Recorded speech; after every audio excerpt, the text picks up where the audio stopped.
नमस्कार साथियों, मेरा नाम है अशोक पांडे और मेरे चैनल जय विद अशोक पर आपका स्वागत है। फ्रेंड्स, आज हम Indian economy module B chapter number 19 का पार्ट 1 करने वाले हैं। ये चैप्टर है फ्रेंड्स आपका यूनियन बजट के बारे में। ओके, तो अगर आप मैकमिलन बुक को देखेंगे तो यूनियन बजट पर उन्होंने कुछ खास बातें नहीं करी हैं। हम थोड़ा डिटेल में चर्चा करें क्योंकि जितना उन्होंने बुक में दे रखा है उतना पढ़ेंगे तो आपको कुछ याद नहीं रहेगा। उन्होंने सीधे सीधे हेडिंग डाल दी है, डिटेल्स कुछ भी नहीं दी हैं। तो हम यहाँ बात करेंगे यूनियन बजट क्या होता है, बजट बनाने का उद्देश्य क्या है, बजट के कंपोनेंट कौन कौन से होते हैं और उन्हीं कंपोनेंट में से रिसिट क्या होती है। रिसिट मतलब इनकम होता है, उसके बारे में बात करेंगे। और रिसिट दो टाइप की होती है, एक रेवेन्यू रिसिट और एक कैपिटल रिसिट। तो रेवेन्यू रिसिट इसी लेक्चर में निपटाएंगे, कैपिटल रिसिट हम अगले लेक्चर में डिस्कस करेंगे। लेक्चर थोड़े छोटे ही रखे हैं ताकि आपको चीज़ें क्लियर रहें, पढ़ने में आसानी रहती है। इंट्रोडक्शन अगर बात करें हम यूनियन बजट की, the annual budget of country is called union budget. ठीक है, पूरे देश का जो बजट होता है उसे ही यूनियन बजट कहा जाता है, पूरे देश का बजट। ठीक है, समझते हैं लोकल भाषा में। जैसे हमारे घर में हम क्या करते हैं, एक बजट बनाते हैं। एक बजट कैसे बनाते हैं भाई, सिंपल सा है कि मैं सोचता हूँ कि मेरी महीने की सैलरी 60,000 रुपये है। ठीक है, तो 60,000 क्या हो गया, मेरी इनकम हो गई। अब ये तो इनकम हो गई, इतना तो मैं कमाऊंगा। खर्चे क्या क्या होंगे, सो आई टॉक अबाउट कि हाँ एक्सपेंसेस क्या क्या होंगे। तो एक्सपेंसेस में हम एक ग्रॉसरी की लिस्ट बनाते हैं, तेल, साबुन, शैम्पू, ठीक है, ब्रेड, दूध, जो भी हो उसमें ग्रॉसरी की लिस्ट बनाते हैं। फिर EMI की लिस्ट बनती है भाई कि इतना EMI कटेगा, इन चीज़ों में EMI कटेगा। LIC के पैसे जाने हैं, अगर आपने SIP वगैरह करवा रखी है, that is also going to happen.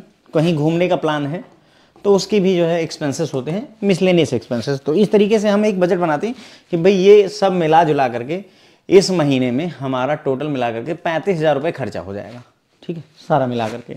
तो 60,000 में से 35,000 हमारे घर ख़त्म हो गए, बचते हैं सर हमारे पास 25,000 रुपये बचेंगे। अब इस 25,000 का क्या करना है वो अलग कंसिडरेशन है, लेकिन मतलब बेसिकली आपने क्या किया, ये एक तरीके का बजट बनाया। अब उसमें भी कई सारे लोग होशियारी क्या करते हैं कि भाई 60,000 की इनकम है तो वाइफ को बोला ऐसा है कि 12,000 रुपये महीने आप ले लो इसमें से। ठीक, 48,000 मुझे स्पेयर कर दो जिसमें मैं सब कुछ देखूंगा। 12,000 रुपीज़ आपको अलॉट कर दी है मैम। आप ऐसा करिए मिसेस कि आप जो है घर के जो खर्चे हैं वो आप यहाँ से मैनेज करिए। मतलब अब ये आटा दाल जो कुछ भी है वो 12,000 में ये सारी चीज़ें उनको मैनेज करने के लिए दे दी जाती है। ठीक है, अब उनको 12,000 मिल गए तो वो फर्दर एक बजट डिजाइन करती हैं कि ठीक है 12,000 आया है तो 1,000-2,000 तो मुझे अपने लिए बचाने हैं, अपने लिए, भविष्य के लिए, अपने परिवार के लिए, बच्चों के लिए। ठीक है, वो बचाती हैं, साइड में सेविंग करती हैं। और बाकी के 10,000 रुपये में उनकी कोशिश रहती है कि हमारा जो राशन पानी जो कुछ भी व्यवस्था है वो सारी चल जाए। तो what is happening here, basically budget पर ही डिस्कशन हो रहा है। ये जो कुछ भी, बस हमने ये काम किया घरेलू स्तर पर, मैं एक व्यक्ति हूँ, ये मेरी कमाई है, ये मेरा खर्चा है, मैंने बात करी। फिर उसी में से एक और बजट निकाला हमने, वाइफ को दे दिया। अब वो और छोटे स्तर पर बजट तैयार हो गया। यही काम जब नेशनल स्तर पर किया जाए, पूरे देश के स्तर पर किया जाए तो सर उसे एनुअल बजट कह देते हैं या उसी को यूनियन बजट कह देते हैं। ठीक है, तो सरकार भी बिल्कुल इसी तरीके से व्यवस्था करती है कि भाई हम इतना कमाएंगे। अब हमारी कमाई 60,000 में है, उनकी 60,000 करोड़ में होती है, फर्क इतना ही आएगा। उनकी कमाई है कि 60,000 करोड़ कमाएंगे, 32,000 करोड़ 35,000 करोड़ खर्चा करेंगे, यहाँ इन्वेस्ट करेंगे, ये रेलवे का प्रोजेक्ट लेकर के आएंगे, चुनाव लड़ेंगे, what ever is the reason. ठीक, तो ये गवर्नमेंट करती है। ठीक है, तो जो कंट्री का सालाना बजट होता है सर उसे ही यूनियन बजट कहा जाता है। इसको कौन प्रेजेंट करता है, फाइनेंस मिनिस्टर द्वारा प्रेजेंट किया जाता है पार्लियामेंट के अंदर। ठीक है, और 2016 तक जो है इसे फरवरी के लास्ट वर्किंग डे पर प्रेजेंट किया जाता था। Last working day of the February month. कब तक, 2016 तक ऐसा होता रहा। लेकिन 2017 में कुछ चेंजेस किए गए। 2017 में ही चेंज किया गया कि अब फरवरी की पहली तारीख को ही प्रेजेंट किया जाएगा, मतलब फरवरी के पहला वर्किंग डे पर प्रेजेंट किया जाता है 2017 से। और 2017 में ही रेल बजट को यूनियन बजट में मर्ज कर दिया गया। पहले यूनियन बजट अलग होता था, रेल बजट अलग होता था, लेकिन 2017 में जब इन्होंने ये कहा कि अब लास्ट डे की जगह हम पहले दिन पे जो है प्रेजेंट करेंगे बजट को, तो उसी समय ही दोनों बजट को आपस में मर्ज भी कर दिया गया, रेल बजट को और यूनियन बजट को, ठीक है। हलवा सेरेमनी वगैरह होती है, अगर आपने न्यूज़ वगैरह में पढ़ा होगी, हलवा कहा करके शुरुआत करते हैं, ठीक है, वो अलग कंसर्न है, लेकिन यहाँ काम का नहीं, मैं ऐसे बता रहा हूँ चीज़ों को थोड़ा सा इंटरेस्टिंग बनाने के लिए, ओके, ठीक है। तो ये हो गया। उसके बाद में इसके पीछे वजह क्या थी, क्यों last working day of February नहीं, क्यों पहला first working day of February क्यों लिया गया? तो रीज़न इन्होंने बताया कि भाई इससे हमें, चूँकि हमारा जो बजट बनता है वो 1 अप्रैल से लेकर के 31 मार्च के लिए होता है।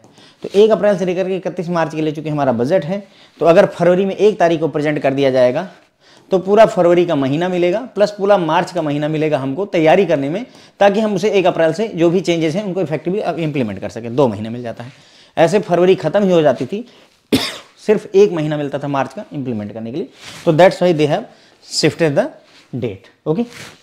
अनदर चेंज जो इन्होंने लेकर के आया वो भी था introduce which has been introduce from the year 2017। तो 2017 में ही एक और चेंज लेकर आए, वो था रेल बजट को, है ना, जो कि पहले प्रेजेंट किया जाता था separately by union railway minister. पहले रेलवे मंत्री, रेल मिनिस्टर जो भी होते थे वो प्रेजेंट करते थे रेल बजट को, उसको इन्होंने उठा के मर्ज किया कि ज़्यादा नाटकबाजी नहीं, सब एक ही में मिलाओ, बात खत्म होती है। यूनियन बजट के नाम से ही उसको भी प्रेजेंट करना शुरू कर दिया, ठीक है। तो बस इतनी बातें बेसिक सी हो गई हमारी बजट के बारे में। डायग्राम देखते हैं, थोड़ा सा समझने का प्रयास करें, ज़्यादा दिमाग नहीं लगाना है, बुक में नहीं दिया हुआ है तो दिमाग भी नहीं लगाएंगे क्योंकि चांसेस कम है कि पूछा जाए, लेकिन समझना जरूरी है, इसलिए मैं इसको एक्सप्लेन कर रहा हूँ यहाँ पे, ठीक है। Component of government budget, union budget के कंपोनेंट में, तो गवर्नमेंट बजट में रेवेन्यू बजट होता है और कैपिटल बजट होता है। रेवेन्यू का बजट होगा और कैपिटल का बजट होगा, आगे डिटेल में डिस्कस करेंगे, not to worry. Revenue budget में रेवेन्यू की रिसीट होगी, रेवेन्यू का एक्सपेंडिचर होगा। रिसीट का मतलब पैसे का मिलना, रिसीव करना, और एक्सपेंडिचर मतलब खर्चा। रेवेन्यू के इनकम, रेवेन्यू का खर्चा। सिमिलरली कैपिटल बजट में कैपिटल की रिसीट और कैपिटल का एक्सपेंडिचर, कैपिटल का कमाई और कैपिटल का खर्चा, ठीक है। रेवेन्यू रिसीट जो मिलेगी हमें, जो हमें रेवेन्यू से पैसा मिलेगा वो टैक्स वाले रेवेन्यू मिलेगा और नॉन टैक्स रेवेन्यू मिलेगा। जो पैसा खर्चा होगा वो प्लान्ड रेवेन्यू एक्सपेंडिचर होगा कि पहले से सोच के रखा है, और नॉन प्लान्ड रेवेन्यू एक्सपेंडिचर जो सोचा नहीं और करना पड़ गया वो हो जाएगा। उसी तरीके से कैपिटल एक्सपेंडिचर में प्लान्ड कैपिटल एक्सपेंडिचर और नॉन प्लान्ड एक्सपेंडिचर होते हैं, ठीक है। कैपिटल जो रिसीट होती है ये भी 2 तरीके की होती है, एक होती है फ्रेंड जो है डेट कैपिटल एक्सपेंडिचर, और दूसरा नॉन डेट डेट रिसीट और नॉन डेट कैपिटल रिसीट होती है, ठीक है। आगे चल करके हम डिटेल में चर्चा करेंगे, जैसे एक हल्का सा ओवरव्यू फ्रेंड्स मैंने आपको यहाँ पर दिया हुआ है, फिर ऑब्जेक्टिव की बात करनी है, ठीक है। तो हमने अभी तक देखा कि भाई जो पूरे देश का साल भर का जो लेखा जोखा होता है, कहाँ मतलब कि खर्चे और कमाई का, उसी को ही बजट कह सकते हैं, उसे यूनियन बजट कहा जाता है। कौन प्रेजेंट करता है? प्रधानमंत्री नहीं करते, फाइनेंस मिनिस्टर रखा गया है इसी काम के लिए, उसका ही काम है कि finance minister will be presenting the union budget parliament में, ठीक है। 2016 तक फरवरी के लास्ट डेट पे, लास्ट वर्किंग डे पे किया जाता था। 2017 से इसको फरवरी के फर्स्ट डे पे किया जाना शुरू किया गया। कारण बताया गया कि 1 अप्रैल से इंप्लीमेंट करना रहता है तो हमें ज़्यादा समय मिल जाता है, इसलिए, ठीक है। एक और चेंज जो 2017 यानी 2017 में किया गया वो ये कि रेल बजट जो पहले रेलवे मिनिस्टर प्रेजेंट करते थे उसको मर्ज कर दिया गया यूनियन बजट के साथ ही, अलग से नहीं प्रेजेंट करते, दोनों एक साथ आता है। अब अलग से नाम ही मिट गया, basically nothing is like rail budget, जो कुछ भी है यूनियन बजट है। हाँ, इसकी बातें रेल बजट की बातें होती हैं उसमें, यूनियन बजट में ही, लेकिन ऐसे कोई सेपरेट जो है प्रेजेंटेशन उसका नहीं होता है। फिर गवर्नमेंट बजट के कंपोनेंट्स में 2 तरीके के कंपोनेंट, रेवेन्यू और कैपिटल। रेवेन्यू में भी इनकम और खर्चा, कैपिटल में भी इनकम और खर्चा। रेवेन्यू का इनकम रेवेन्यू खर्चा, कैपिटल इनकम कैपिटल खर्चा, ठीक है। जो खर्चे हैं, चाहे रेवेन्यू खर्चा हो चाहे कैपिटल खर्चा हो, तो रेवेन्यू खर्चा प्लांट वाला भी, नॉन प्लांट वाला भी, कैपिटल का खर्चा हो चाहे प्लांट वाला और नॉन प्लांट वाला, ठीक है। और यहाँ पर रेवेन्यू की रिसीट टैक्स से रेवेन्यू आता है, नॉन टैक्स से रेवेन्यू आता है, और कैपिटल कहाँ से आता है? डेट से आता है और नॉन डेट से आता है, ठीक है। बात करेंगे, we will talk about everything, so not to worry. फिर आती है फ्रेंड्स बात की ऑब्जेक्टिव क्या है, क्यों बजट बनाते ही क्यों हैं, हम घर का बजट क्यों बनाते हैं? ताकि हमें पता रहे कि ऐसा ना हो कि मेरी 60,000 की इनकम है और हमारा खर्चा जो है 90,000 निकला जा रहा है, हम गरीबी रेखा के नीचे जाना चाह रहे हैं, उसी के लिए। तो reallocation of resources according to the social and economic condition, जैसी सोशल और इकोनॉमिक कंडीशन हो देश में, उसी के हिसाब से रिसोर्स को रीएलोकेट किया जाता है। जिस राज्य में कमी है, जिस राज्य में दिक्कत है, वहाँ ज़्यादा पैसे लगाए जाएँ, जहाँ नहीं है, जहाँ समृद्धि है वहाँ कम लगाया जाए, ठीक है। इनक्वालिटी रिड्यूस करना इनकम और वेल्थ में, कैसे? अमीर लोगों पर टैक्स लगा करके और गरीबों पर के वेलफेयर पर खर्चा करके, ये भी उद्देश्य रहता है। पब्लिक इंटरप्राइजेस को मैनेज करने का भी उद्देश्य रहता है बजट बनाने का। ओएनजीसी हमारे जो बैंक वगैरह हैं इनको भी मैनेज करने का उद्देश्य होता है। इकोनॉमिक स्टेबिलिटी भी लाना चाहते हैं, यानी कि महंगाई और इन्फ्लेशन डिफ्लेशन को मैनेज करने का प्रयास रहता है। इकोनॉमिक ग्रोथ, जीडीपी कितनी ग्रो करेगी एज पर IMF, as per our country, है ना, वो सारी चीज़ें भी इसमें उद्देश्य में ही आ जाती हैं। ठीक है, तो बुक में नहीं दिया है, मैं ऐसे ही ले आया हूँ आपके लिए ताकि थोड़ा बातें क्लियर रहें। तो ऑब्जेक्टिव क्या है बजट का? रिसोर्सेज का रीअलोकेशन किया जाता है। इनक्वालिटी यानी कि इनकम में और वेल्थ में, इनकम कमाई होती है, वेल्थ जो आपका संपदा, धन संपदा होती है, ठीक है, उसमें जो गैपेज है उसको मिटाना है उद्देश्य। उसके बाद पब्लिक एंटरप्राइजेस को मैनेज करना होता है, इकोनॉमिक स्टेबिलिटी लानी होती है, महंगाई वगैरह को कंट्रोल करना होता है, इकोनॉमिक ग्रोथ वगैरह को भी मैनेज करने का उद्देश्य रहता है। ठीक है, अब बजट के कंपोनेंट्स पर आते हैं। असलियत में कंपोनेंट्स यहाँ से शुरू हुए। सर बजट में दो कंपोनेंट है, एक तो रिसिट यानी इनकम और दूसरा एक्सपेंडिचर यानी खर्चे, एक्सपेंसेस। दो चीज़ें होती हैं बजट में, दो चीज़ें हैं, एक कमाई एक खर्चा। मैंने बताया ही था कि मैं 60,000 कमाता हूँ, बाकी सारा उड़ाता हूँ, तो रिसिट इनकम, इनकम के कम सोर्सेस होते हैं और खर्चे के ज़्यादा सोर्सेस होते हैं। चाहे जब भी देखेंगे आप, ऐसी स्थिति हर जगह है, चाहे देश हो, चाहे आपका घर हो और चाहे आपका किचन हो, इनकम के सोर्सेस कम होंगे और एक्सपेंसेस से ज़्यादा। तो ध्यान रखें, रिसिट का मतलब रिसिप्ट है, रिसिट बोलते हैं, इनकम होता है। ठीक है, अब रिसिट फ्रेंड्स दो तरीके की होती है, रेवेन्यू रिसिट और कैपिटल रिसिट। ठीक है, सबके बारे में चर्चा करनी है फ्रेंड, ध्यान देते जाइएगा। जैसे हमने बजट में बताया कि दो कंपोनेंट हैं, एक तो रिसिट है और दूसरा एक्सपेंडिचर है, तो हमें दोनों पर चर्चा करनी है। अभी हम रिसिट की बात करें तो रिसिट भी दो तरीके की है, रेवेन्यू रिसिट और कैपिटल रिसिट। फर्दर बढ़ेंगे तो रेवेन्यू रिसिट भी फ्रेंड्स जो है दो तरीके की हो जाएगी, एक टैक्स वाली रेवेन्यू रिसिट और एक नॉन टैक्स वाली रेवेन्यू रिसिट। ये भी डिस्कस करेंगे। जब आप आपका कैपिटल रिसिट पर आएंगे तो यहाँ भी दो तरीके का होगा, एक डेट वाला होगा और एक नॉन डेट वाला होगा। तो हम सब के बारे में डिस्कस करेंगे। I will talk about this one, this one, this one, this one, लेकिन समझे कि कैसे क्रोनोलॉजी चल क्या रही, कैसे सिस्टम चल रहा है, तो ध्यान रखते हुए चलेंगे, कन्फ्यूजन ना पालें। मतलब बजट में क्या क्या चीज़ें हैं, रिसिट है और एक्सपेंसेस हैं, यानी कमाई और खर्चा। जो रिसिट है वो दो तरीके की है, रेवेन्यू रिसिट और कैपिटल रिसिट। जो रेवेन्यू रिसिट है वो भी दो तरीके की है, टैक्स वाली और नॉन टैक्स वाली।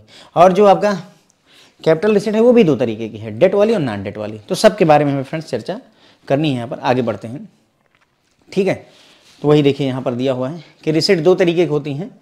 रिसिट, ठीक है, हमने देखा अभी तक क्या, बजट देखा, बजट में एक हो गया रेवेन्यू और एक हो गया एक्सपेंसेस। रेवेन्यू में हमने देखा एक रिसिट हो गया, एक एक्सपेंस हो गया। रिसिट भी एक रेवेन्यू रिसिट और एक कैपिटल रिसिट। रेवेन्यू रिसिट जो होती है उसमें दो होते हैं, टैक्स और नॉन टैक्स। ठीक है, tax for T and non tax for N. ठीक है, मैंने लिख दिया।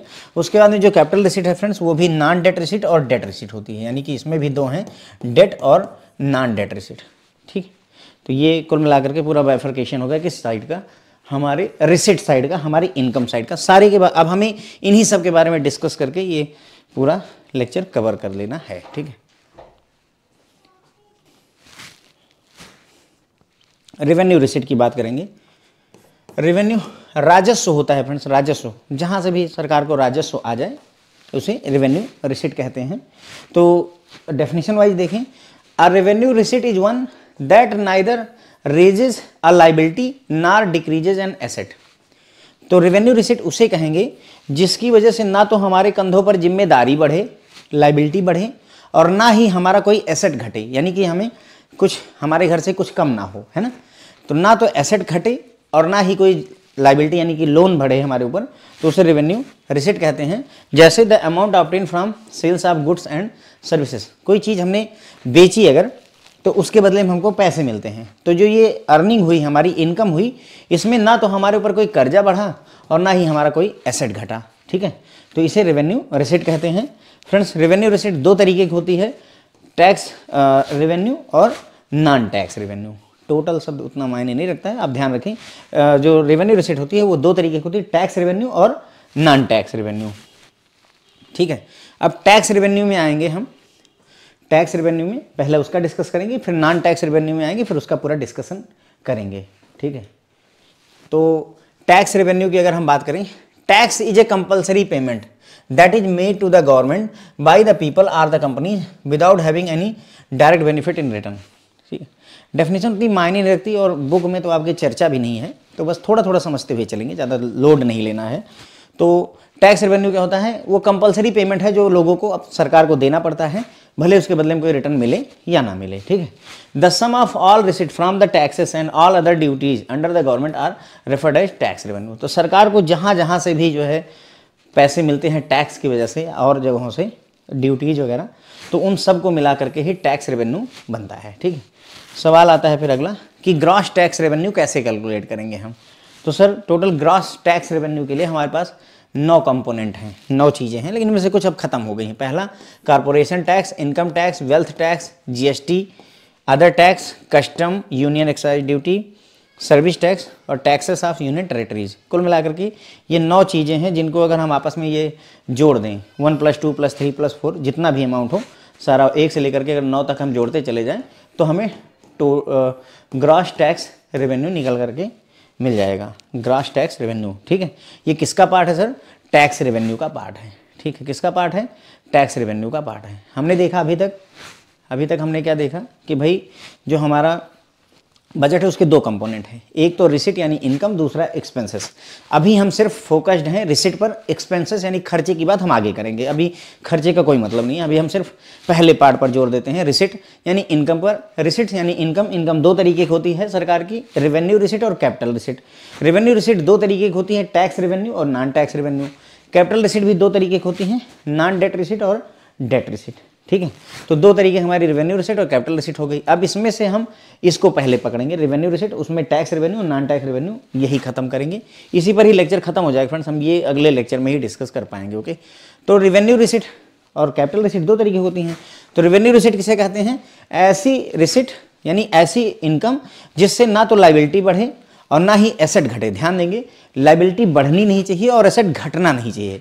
बेसिकली हमारा कोई नुकसान ना हो, एक तरीके से अगर मैं कहूँ तो हमारा कोई नुकसान, अगर हमारे ऊपर कर्जा लद गया, लाइबिलिटी बढ़ गई तो भी नुकसान है एक तरीके से, और अगर एसेट घट गया, हमारे पूंजी घट गई, जो हमारे पास सामान है वो घट गया, तो भी हमारा नुकसान हो गया। तो ये नहीं होना चाहिए। ठीक है, तो जैसे हमने कोई सामान बेचा, बदले में हमको पैसे मिले, तो वो किस तरीके का है, रेवेन्यू रिसिट हो गई। ठीक है, या फिर जो है किसी ने ज़मीन लिखवाई, बदले में जो है सरकार ने स्टैम्प ड्यूटी पे करवाई उससे।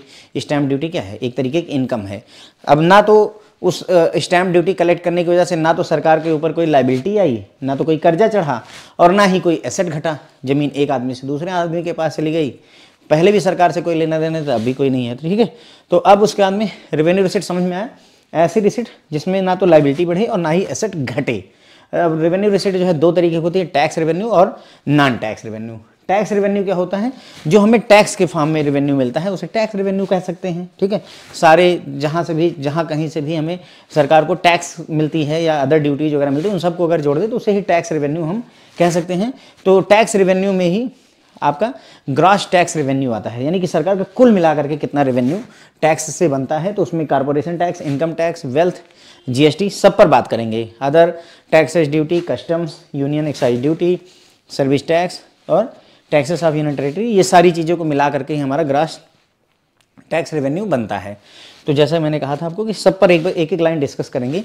Corporation tax, a corporate tax is a tax which is government imposes on income of a company. किसी कंपनी के ऊपर जो टैक्स लगाया जाता है सर, उसे कारपोरेशन टैक्स कहते हैं। इनकम टैक्स जो इंडिविजुअल व्यक्तियों पर लगाया जाता है या फर्म वगैरह, जो छोटी मोटी फर्म होती हैं, बड़ी भी फर्म हो कोई बात नहीं है, लेकिन मतलब फर्म होती हैं, प्रोप्राइटरशिप वगैरह होती हैं, कंपनी ना हो। ठीक है, तो an income tax is a tax imposed on individual or entities in respect of income और प्रॉफिट अर्न्ड बाय देम। जो भी इनकम किया है, प्रॉफिट किया, उस पर टैक्स लगाया जाता है, तो उसे इनकम टैक्स बोलते हैं। वेल्थ टैक्स, तो wealth tax is typically based on the total value of persons assets, real estate, investment, bank account and personal possessions. मैं डिटेल में बताऊं उससे पहले ये जान लीजिए कि वेल्थ टैक्स को 2015 में ख़त्म कर दिया गया है, अबॉलिश कर दिया गया है। अब वेल्थ टैक्स हमारे देश में रहा नहीं, तो डिटेल में डिस्कस करने का कोई मतलब नहीं। फिर भी ये जान लीजिए, जितनी धन संपत्ति आपके पास होती, विजय माल्या के पास बहुत सारा धन संपत्ति है, फैक्ट्री है, ये वो, तो उस पर टैक्स लगाया जाता था, वेल्थ टैक्स उसे बोलते थे। लेकिन नाउ इट इज़ नॉट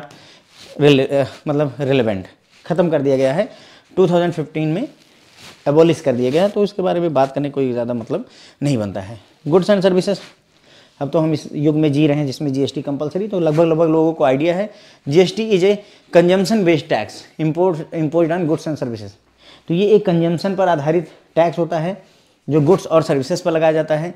ये एक सिंगल और यूनिफॉर्म टैक्स है जो कि एलिमिनेट करता है बहुत सारे मल्टीपल टैक्सेस जो पहले लगते थे उन सबको, ठीक है। इनडायरेक्ट टैक्स में जीएसटी अपना इनडायरेक्ट टैक्स का ही एक पार्ट है, ठीक है, इनडायरेक्ट टैक्स ही है। तो पहले इनडायरेक्ट टैक्स में VAT, value added tax, service tax, excise duty, central sale tax, ये सारी चीज़ें लगती थी। तो इन सब को बाप का, दादा का, सब का मिला करके जीएसटी आया कि भाई सब हटाओ, हम आएंगे अब अकेले, ठीक है। तो दैट्स जीएसटी। इसके अलावा अदर टैक्सेस और ड्यूटीज इसलिए लिख दिया जाता है कि अगर कहीं रह जाए तो इसमें शामिल कर लेंगे। अगर कहीं से टैक्स वसूल नहीं पा रहे हैं तो अदर टैक्सेस और ड्यूटीज के तहत उसको जोड़ दिया जाता है। दैट्स वाई ये अदर टैक्सेस और ड्यूटीज। कस्टम मतलब जब भी हमारे देश में सामान इंपोर्ट या एक्सपोर्ट होता है तो उस पर जो ड्यूटी लगाई जाती है उसे कस्टम्स कहते हैं। तो customs duty refer to the tax applied by countries government on goods crossing the border. अगर कोई भी सामान बॉर्डर को क्रॉस कर रहा है, चाहे वो इंपोर्ट किया जाए चाहे एक्सपोर्ट किया जाए, तो उसे कस्टम ड्यूटी कहते हैं और इसे जो है इंपोर्ट या एक्सपोर्ट ड्यूटी के नाम से भी जाना जाता है, ठीक है। तो ये भी मतलब अर्निंग का एक जरिया है, एक तरीका है गवर्नमेंट का।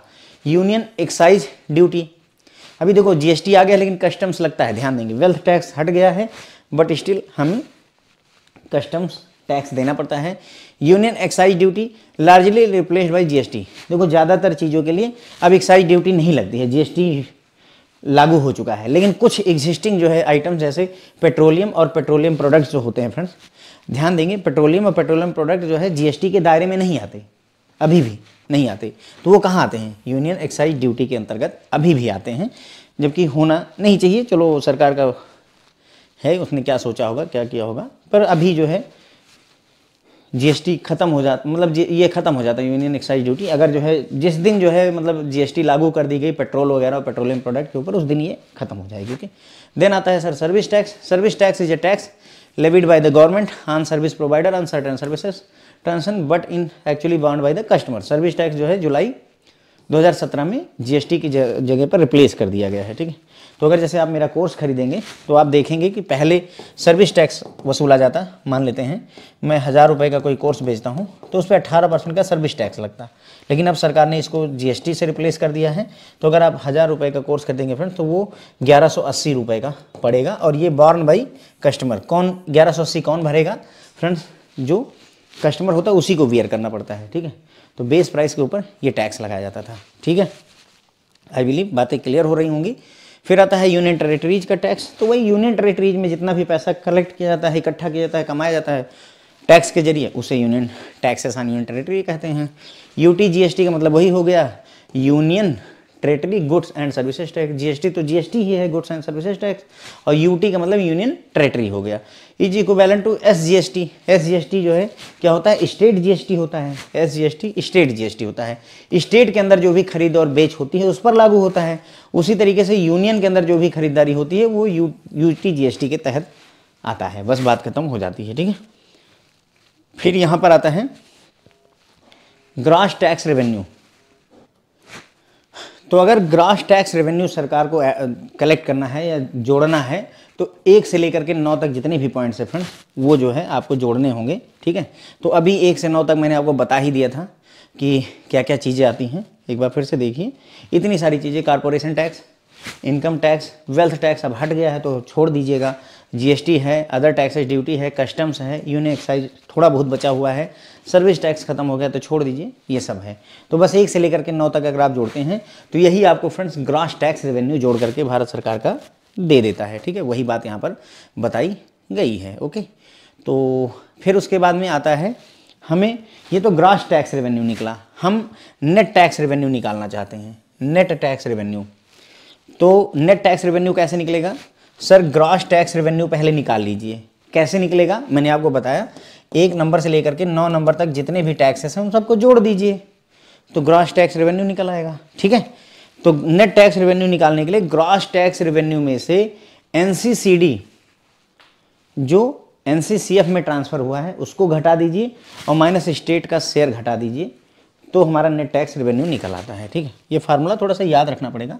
तो पहले एक बार ग्रॉस टैक्स और नेट टैक्स का फंडा समझते हैं। मैं समझाता हूँ। ये बिल्कुल वैसे ही है जैसे आपकी ग्रॉस सैलरी और नेट सैलरी होती है। देखिए ग्रॉस सैलरी हो सकता है आपकी 90,000 रुपये बनती हो, लेकिन जो आपको इन हैंड मिलता है वो 65,000 मिलता है, ठीक है। तो ग्रॉस सैलरी कितनी बनी सर? 90,000। आपने टोटल कमाया 90,000 रुपये, लेकिन नेट सैलरी कितनी बनी सर? 65,000। कहाँ गए पैसे मेरे? 65 क्यों बचा? कहाँ गए मेरे 20-25,000 रुपये?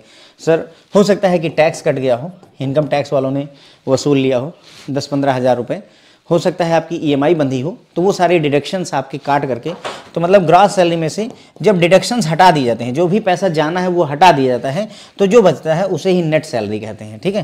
तो यानी कि अगर हमें नेट सैलरी निकालनी है तो ग्रॉस सैलरी में से डिडक्शंस को हटा दें, घटा देंगे डिडक्शन, जो भी चीज़ें डिडक्ट करनी है। डिडक्शंस में कुछ भी हो सकता है, आपका यूनियन की फ़ीस जाती है, आपकी यूनियन की फ़ीस जाती है, आपकी जो है इनकम टैक्स कटता है, आपका एसएफएफ का चार्जेज वगैरह कटता होगा, बहुत सारी चीज़ें होती हैं, ठीक है।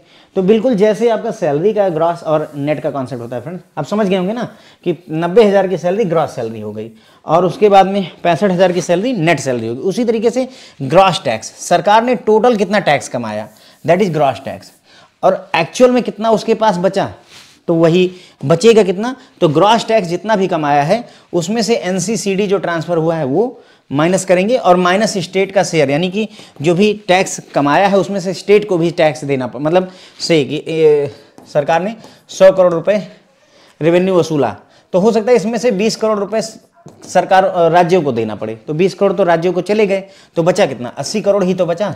अब इस 80 करोड़ में से मान लीजिए कि जो ये नेशनल क्लेमिटी कंटिजेंसी फंड है उसमें 5 करोड़ रुपए दे दिए सरकार ने, तो कितना बचेगा? 75 करोड़ रुपए ही बचेंगे। कमाया सरकार ने 100 करोड़ रुपए, बचा 75 करोड़ रुपए, तो that is what net tax revenue की बात हो रही है, ठीक है। ये जो टर्म है एनसीसीडी मैं समझाऊं तो फिर ये डिटेल में चर्चा करते हैं। एनसीसीडी होता है sir national calamity contingent duty, national calamity contingent duty होता है। एनसीसीएफ क्या होता है? नेशनल क्लेमिटी कंटिजेंसी फंड होता है, और इसको अब जो है एनडीआरएफ में मर्ज कर दिया गया है। किसमें? NDRF, national disaster response fund में। कभी कोई त्रासदी हो जाए, कभी कोई आग लग जाए बड़ी भयानक ऐसी, जैसे अभी लॉस एंजलिस में लगी हुई है अमेरिका वगैरह में, तो उस केस में एनडीआरएफ जैसी टीमें ही जो है डिप्लॉय की जाती हैं, तो उनके लिए अलग से पैसे रखे जाते हैं उनको संभालने के लिए। तो वही एनडीआरएफ में मर्ज कर दिया गया किसको? एनसीसीएफ को। क्या है NCCF? National calamity contingency fund बनाया गया था, यानी कि अगर कोई आकस्मिक दिक्कत आ जाए हमारे देश में तो उसके लिए अलग से फंड रखा जाता है, तो उसी को घटाया जाता है, ठीक है। तो ग्रॉस टैक्स रेवेन्यू में से NCCD, national calamity contingency duty, transfer की गई है किस फंड में? एनसीसीएफ में, नेशनल क्लेमिटी कंटिजेंसी फंड में ट्रांसफर किया गया। एनसीसीएफ अब कहाँ चला गया है? एनडीआरएफ में चला गया है। कहाँ चला गया सर? एनडीआरएफ में, नेशनल डिजास्टर रिस्पांस फंड में इसको ट्रांसफर कर दिया गया है, ठीक है। तो क्लियर हो जाती बात कि भाई नेट टैक्स रेवेन्यू कैसे कैलकुलेट करेंगे? ग्रॉस टैक्स रेवेन्यू में से दो चीजें घटाएंगे, एक तो एनसीसीडी और दूसरा स्टेट का शेयर, बस आपका निकल आएगा, ठीक है। नेट टैक्स रेवेन्यू की अगर मैं यहाँ पर बात कर दूँ तो भाई नेट टैक्स रेवेन्यू क्या होता है?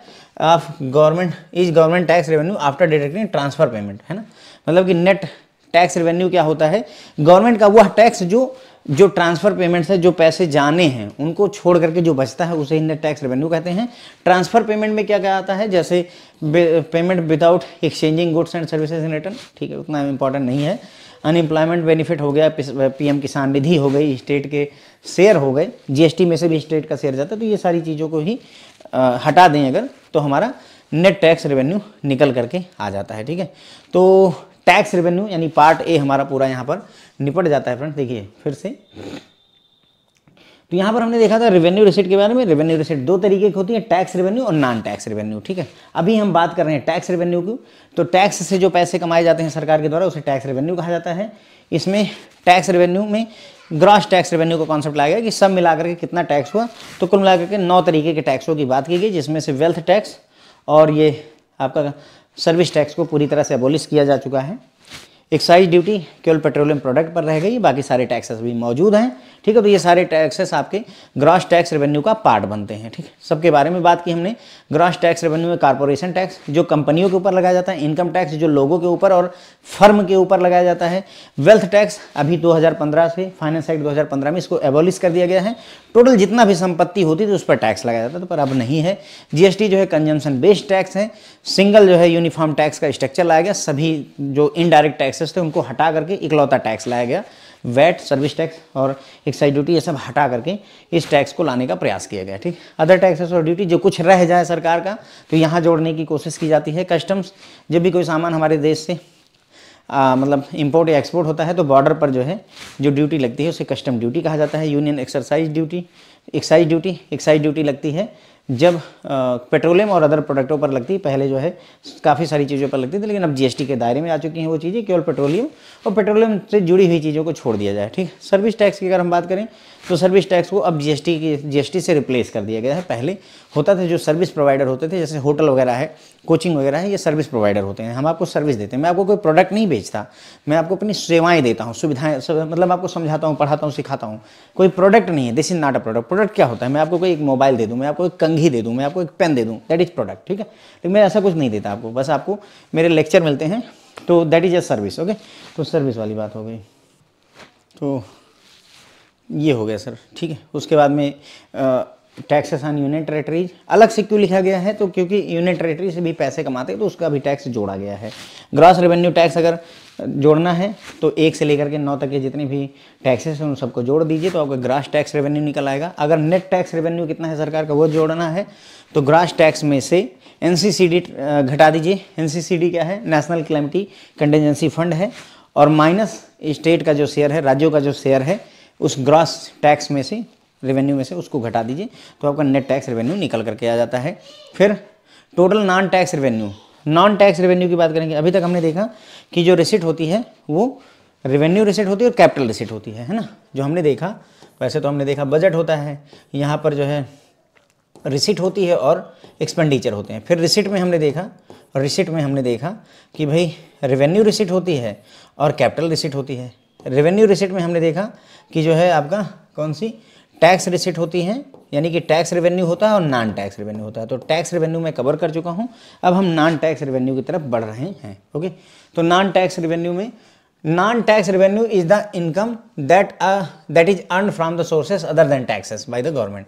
गवर्नमेंट जो है टैक्स के अलावा जो भी पैसे अर्न करती है उसे ही नॉन टैक्स रेवेन्यू कहा जाता है। ठीक है, क्लियर हो जाती बात? इनकम जो कि ऐसे सोर्सेज से अर्न की जाए जो टैक्स के ना हो, टैक्स के अलावा अदर सोर्सेज से जनरेट की गई इनकम को नॉन टैक्स रेवेन्यू कहते हैं। अभी डिटेल में चर्चा करेंगे, बहुत सारे एग्जांपल देखेंगे, चिंता ना करें बिल्कुल, तो सब क्लियर हो जाएगा। They are not the revenue receipt generated by taxing the public. तो मतलब ये लोगों को जो है, जनता को टैक्स लगा करके नहीं रेवेन्यू कमाया जाता है। ठीक है, ये वो नहीं है। उसके बारे में हम 9 तरीके के टैक्सों के पहले ही बात कर चुके हैं। कुछ example, some of the major sources of non tax revenue are interest. देखिए, इंटरेस्ट से कमाई हो रही है सरकार की, पावर सप्लाई दी जाए उससे कमाई हो रही है, लाइसेंस की फीस से कमाई हो रही है, फाइन और पेनल्टीज से जो कमाई हो रही, ये सब भी सरकार के रेवेन्यूज हैं। और ये किसी तरीके का टैक्स नहीं है, किसी तरीके का टैक्स नहीं है। सरकार ने एफडी करवा रखी है, करवाती है सरकार एफडी। ठीक है, ध्यान दीजिए, ऐसा ना कहिए कि सरकार एफडी नहीं करवाती, करवाती हैं। बहुत सारे विभाग हैं जिनकी आपके पास एफडी पड़ी होंगी, बीएचएल की, वेल की, है ना, अपना एनटीपीसी, इन सब की एफडीज पड़ी होती हैं। ठीक, तो सरकार भी एफडियाँ करवाती हैं। पावर सप्लाई की फीस, इन जो भी टैक्स के अलावा जो अर्निंग है उसकी यहाँ पर हम बात करेंगे। तो इसमें अगर हम मेजर देखें तो 5 हैं। इसमें मेजर में देखें तो 5 तरीके हैं नॉन टैक्स रेवेन्यू के। इंटरेस्ट रिसिट, यानी इंटरेस्ट से कमाई हो जाए, डिविडेंड और प्रॉफिट हो जाए सरकार को, एक्सटर्नल ग्रांट आ जाए कहीं से, अदर नॉन टैक्स रेवेन्यू जो रह जाए वो यहाँ जोड़ेंगे, और यूनियन टेरेटरी से जो रिसिट्स आती हैं इन सबको मिला करके ही नॉन टैक्स रेवेन्यू बनता है। ठीक है, तो डिटेल में अब चर्चा कर रहे हैं कि हमें नॉन टैक्स इनकम कहाँ से होती है, कहाँ से होती है। तो पहला इंटरेस्ट रिसिट से होती है। Interest receipt refer to the amount of interest earn. Bharat सरकार जो भी इंटरेस्ट कमाती है किसी भी वजह से, राज्यों को हो सकता है लोन दिया हो, उस पर इंटरेस्ट कमा रही हो, जो भी वजह है, तो इंटरेस्ट से जो रिसिट आती है वो आपकी कैसी इनकम है? नॉन टैक्स रेवेन्यू है। ठीक है, डिविडेंड एंड प्रॉफिट, भारत सरकार ने अगर किसी कंपनी के शेयर में, बैंकों के शेयर में या कहीं पर अगर इन्वेस्टमेंट कर रखा है तो बदले में डिविडेंड अर्न होता है, प्रॉफिट अर्न होता है। ठीक है, तो वही है receipt from dividend and profit. Dividend से भी, और जैसे आरबीआई ने प्रॉफिट किया 1.92 लाख करोड़ का, तो उसमें से जो है पता चला कि 1.92 लाख करोड़ भारत सरकार को दे दिए। ठीक है, तो वो क्या है, प्रॉफिट है, प्रॉफिट से कमाई की भारत सरकार ने। डिविडेंड क्या होता है, जब भी आप किसी कंपनी का शेयर खरीदते हैं तो वो प्रॉफिट का कुछ एक सर्टेन पार्ट आपको देती है। जैसे मान लीजिए अगर आपने रिलायंस का शेयर खरीदा 1200 रुपये का है, ठीक है, 1200 रुपये का, बाद में रिलायंस ने कमाई करी और कमाई करके उसने बोला कि हम इसका जो है आपको 2% जो है डिविडेंड देंगे। ठीक है, यानी कि डिविडेंड वो है कि हम शेयर ना बेचेंगे ना कुछ करेंगे, हमने खरीद के रखा है 1200 का एक शेयर हमारे पास पड़ा हुआ है, 1200 का एक शेयर हमारे पास पड़ा है, तो प्रॉफिट कैसे होगा, जब हम इसको बेचें 1400-1500 में। लेकिन अगर मैं ना बेचूं, मैंने अपने जीवन काल में कभी नहीं बेचना है, खरीद के रखा है, तो वो रिलायंस बोलती है कि चलो ठीक है, तुमने इतने दिन तक रखा हुआ है तो हमने 2% का डिविडेंड डिक्लेयर किया, यानी 12 का 24 रुपये पर शेयर के हिसाब से हम आपको अपने प्रॉफिट का हिस्सा दे देते हैं, तो दैट इज डिविडेंड। ओके, अच्छी कंपनियां डिक्लेयर करती हैं, डिविडेंड डिक्लेयर करती हैं, तो उससे भी भारत सरकार की कमाई होती है। एक्सटर्नल ग्रांट्स ग्रांट फंड्स दान होता है। ठीक है, तो दान रिसीट फ्रॉम एक्सटर्नल ग्रांट, इन्हीं एक्सटर्नल ग्रांट से हमें कमाई होती है। External grants are funds that come from outside an organisation and are given for a specific purpose. तो इट इज़ पॉसिबल कि भारत सरकार को भाई एक्सटर्नल ग्रांट मिल जाए, कहीं से पैसे आ जाएं। ठीक है, तो वो भी जो है एक तरीके की नॉन रेवेन्यू इनकम है। अदर नॉन टैक्स रेवेन्यू, यानी कि अगर जो है और कहीं से इसके अलावा अगर रह जाए तो उसको यहाँ डाल देते हैं नॉन टैक्स रेवेन्यू में। रिसिट ऑफ यूनियन टेरेटरीज, तो जो इनकम जनरेट होती है यूनियन टेरेटरीज में टैक्स के अलावा, तो उसको जो है नॉन टैक्स रेवेन्यू में रख दिया जाता है फ्रेंड्स। ओके, तो टोटल रेवेन्यू रिसिट अगर हम देखें, टोटल रेवेन्यू की रिसिट अगर हम देखना चाहें तो net tax revenue plus total non tax revenue होता है। ठीक है, अगर हम देखना चाहें क्या टोटल रेवेन्यू रिसिट कितनी होगी हमारी, तो उसमें टैक्स रेवेन्यू होता है और नॉन टैक्स रेवेन्यू होता है। तो जो टैक्स रेवेन्यू है फ्रेंड्स उसका नेट लिया जाता है। नेट कैसे निकाला जाता है, मैंने आपको बताया था, gross revenue, gross tax revenue में से एनसीसीडी घटाएंगे माइनस स्टेट का शेयर घटाएंगे, तो ग्रॉस वो आ जाता है। और टोटल नॉन टैक्स रेवेन्यू क्या कैसे आएगा, ये पांचों चीज़ें जोड़ लीजिए, ये पांचों चीज़ें अगर आप जोड़ लेंगे तो आपका नॉन टैक्स रेवेन्यू आ जाएगा। तो ये दो सारा मिला करके नेट टैक्स रेवेन्यू और टोटल नॉन टैक्स रेवेन्यू को जोड़ करके ही friend total receipt revenue receipt बनती है। टोटल रेवेन्यू से हमारी कमाई कितनी हुई, टोटल रेवेन्यू से हमारी कमाई कितनी हुई, तो ध्यान दीजिए दो चीज़ें हैं। ठीक है, मैं बताता हूँ आपको एक बार फिर से। देखिए एकदम शुरू में अगर हम चलें, इन द वेरी बिगनिंग, ठीक है, बोला कि टोटल रेवेन्यू रिसिट कितनी हुई, तो हमारा क्या है ये वाला, देखिए net tax revenue plus total non tax revenue, यही तो हो रहा है। देखिए रेवेन्यू रिसिट दो तरीके की थी, टैक्स रेवेन्यू और नॉन टैक्स रेवेन्यू, इन्हीं दोनों को हमें जोड़ देना है। बस इसमें कॉन्सेप्ट है कि नेट लगाया जाता है और इसमें पूरा का पूरा लेते हैं, टोटल या ग्रॉस ले लेते हैं, बस इतना ही तो फर्क है। ठीक है, क्लियर हो जाती बात। तो यही इतना हमने आपको अभी तक समझाया सिखाया। ठीक है, तो यहाँ पर हमने बात कर ली थी फ्रेंड्स, ये सब हो गया था टोटल नॉन टैक्स रेवेन्यू। तो नॉन टैक्स रेवेन्यू क्लियर हो रहा है कि टैक्स के अलावा कोई कमाई, क्या कह रहा है, चिल्ला चिल्ला कह रहा है नॉन टैक्स, टैक्स के अलावा, है ना, यानी कि या तो टैक्स से कमाई है तो टैक्स से नहीं कमाई है, तो नहीं वाली कमाई इसमें ले लेते हैं। तो अदर सोर्सेस से जो कमाई की जाती है टैक्स के अलावा, उनको हम नॉन टैक्स रेवेन्यू कहते हैं।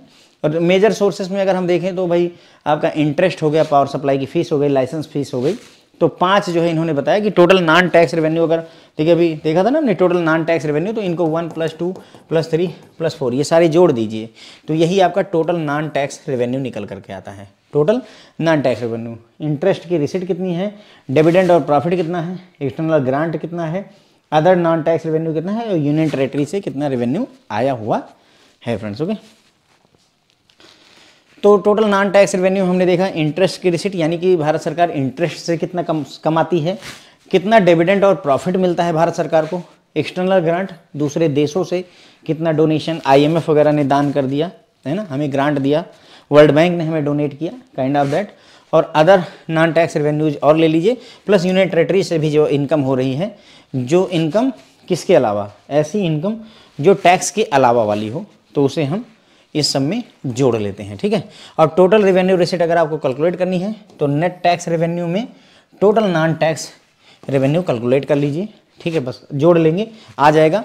टोटल नॉन टैक्स रेवेन्यू में 1 से लेकर 5 तक, जो अभी हमने 1 से लेकर 3, 4, 5 इनको जोड़ेंगे तो ये फ्रेंड्स हमारा टोटल नॉन टैक्स रेवेन्यू आ जाता है। नेट टैक्स रेवेन्यू के लिए मैंने बताया था कि पहले ग्रॉस टैक्स रेवेन्यू कैलकुलेट करिए, जिसके लिए 1 से लेकर 9 तक हमें जोड़ने की बात की गई थी। उसमें से NCCD national contingency calamity duty घटा दीजिए, माइनस स्टेट का शेयर घटा दीजिए, तो आपका नेट टैक्स रेवेन्यू आ जाता है, ठीक है फ्रेंड्स। तो बस यहीं पर अपना ये लेक्चर खत्म होता है फ्रेंड्स, ठीक है। अभी हमने अगर देखें तो बजट में फ्रेंड्स हमारे पास में, फिर से मैं आपको बताऊं तो हमारे पास में क्या है, रिसिट है यानी कमाई है, और एक्सपेंसेस यानी खर्चा है, जिसमें हमने रिसिट यानी कि कमाई में रेवेन्यू रिसिट देखा और कैपिटल रिसिट देखा। रेवेन्यू रिसिट भी 2 तरीके की हमने देखी, एक जो है आपकी टैक्स रेवेन्यू रिसिट और नॉन टैक्स रेवेन्यू रिसिट, तो ये निपट गया है, टैक्स और नॉन टैक्स निपट गया। अभी कैपिटल में हमारा डेट और नॉन डेट कैपिटल रिसिट बची हुई हैं, इनको हम अगले लेक्चर में डिस्कस करेंगे, ओके। जब ये निपट जाएगा फ्रेंड तब हम एक्सपेंसेस की तरफ से लेंगे, और एक्सपेंसेस 2 तरीके के होते हैं, देखा था आपने, प्लान्ड और नॉन प्लान्ड, वो हम यहाँ पर आगे आने वाले लेक्चर्स में डिस्कस करेंगे। तो यही अपना एजेंडा रहने वाला है आगे का, ठीक है friend. Thank you so much.